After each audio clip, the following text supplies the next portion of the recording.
بہت بہت شکریہ مفتی طارق مسعود صاحب. محمد آصف صاحب کراچی سے پوچھتے ہیں بارات جو ہوتی ہے شادی والی بارات اس میں شرکت اور پھر اس بارات کا کھانا کیا حکم ہے سر؟ کہ بارات جو ہے نا ہندوانہ رسم ہے جی. اتنے زیادہ لوگوں کو نکاح پہ بلانا پھر ان کے کھانے کا انتظام کرنا یہ ہندوؤں سے آئی ہے یہ رسم اور یہ غیر شرعی رسم ہے. ٹھیک. کیونکہ اس سے نقصان بھی ہو رہا ہے. غیر شرعی رسم وہ ہوتی ہے جو جس سے یعنی ایک معاشرے کو نقصان پہنچے. اسلام کا جو مزاج ہے وہ یہ کہ لڑکیوں کو اللہ تعالیٰ بوجھ نہیں بنانا چاہتے.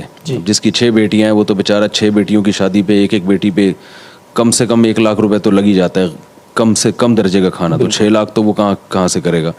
اس عذاب کا نتیجہ ہے کہ لوگوں بیٹیوں کی پیدائش پہ لوگ پریشان ہونا شروع ہو گئے.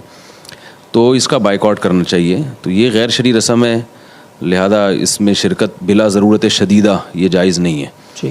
ضرورت شدیدہ ہو تو ایک الگ بات ہے. وہ کیا ہوتی ہے جیسے بعض دفعہ ایسے ہوتا ہے کہ بارات کرنا مجبوری بن جاتا ہے, لڑکے والے ساتھ نہیں دے رہے. اب بیٹی کی اگر کھانا نہ کھلایا جائے تو وہ رشتہ ٹوٹنے کا خطرہ ہوتا ہے. تو ایسی کنڈیشن میں جیسے رشوت دینے کی گنجائش فقہا نے لکھی ہے تو بارات کی بھی مجبوری میں ہے یہ. تو پھر جن لوگوں کا اس بارات میں شرکت کرنا مجبوری ہوگا تو ان کی حد تک تو اس گنجائش کا پہلو نکالا جا سکتا ہے.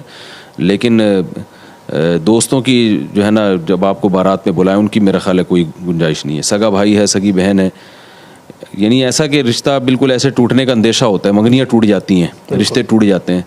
تو وہ مجبوری میں ایک الگ کیونکہ سری حرام نہیں ہے, غیر شرعی رسم ہے. ٹھیک ہے. تو حتی الامکان اس کا بائیکاٹ کرنا چاہیے اور اس کو مل کے ختم کرنا چاہیے. کوئی آپ کو بارات میں بلائے تو نہیں جائیں آپ جب تک کہ بہت شدید کوئی مجبوری نہ ہو. ٹھیک ہے, بہت شکریہ. لیکن اگر بہت زیادہ اب کراچی میں تو یہ اتنا ماحول نہیں ہوتا ہے, ظاہر ہے شہر میں ہی شہر کے اندر ہی معاملات ہوتے ہیں تقریباً جو. لیکن اگر پنجاب یا ان علاقوں میں دیکھا جائے تو بس اوقات 100 150 300 کلومیٹر پہ فرق ہوتا ہے, گھروں میں آپس میں دوری ہوتی ہے.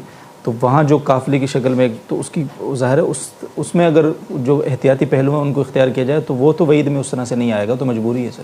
نہیں, کیا مجبوری ہے وہ سر؟ وہاں لڑکی کو لینے تو جانا ہے نا. تو لڑکی کو لینے جانا 2 کلومیٹر کی اگلی گلی میں بھی ہے, تو لینے جانے کے لیے بارات کی ضرورت نہیں ہے نا. زیادہ سے زیادہ 6 فٹ قد ہوگا اس کا, اور کتنا وزن ہوگا کہ پوری 2 بسیں بھر کے جا رہی ہیں. تو وہ تو لڑکے کی طرف سے اماں چلی جائیں اس کی اور بہنیں چلی جائیں تو اٹھا کے لیں اس کو. اس میں بارات جانے کی کیا ضرورت ہے؟ مطلب ظاہر ہے 1-2 گاڑیوں کی تو گنجائش ہوگی, خود دولہے کے لیے تو جانے کی گنجائش. دولہا جائے یا دولہا نہ بھی جائے تو وہ ایک کار جو ہے نا اس میں جتنے افراد آ سکتے ہیں, اس کی بہنیں چلی گئیں, والدہ چلی گئیں, اور خود دولہا بھی اگر چلا جائے تو کوئی حرج نہیں ہے. تو یہ 5-6 افراد اگر جاتے ہیں تو ان کے اگر کھانے کا بھی انتظام ہو جاتا ہے تو کوئی حرج نہیں ہے. اس کو بارات کا کھانا نہیں کہتے. یہ تو مہمان کوئی بھی آئیں اور معزز مہمان آئیں تو ان کو کھانے کا پوچھا جاتا ہے. اس کو بارات ڈکشنری میں کہتے ہی نہیں ہے اتنے افراد. بارات تو ہوتا ہے پوری W11 بھر کے جائے کہیں پہ, اس کو بارات کہتے ہیں. ٹھیک ہے, بہت شکریہ جی آپ کا.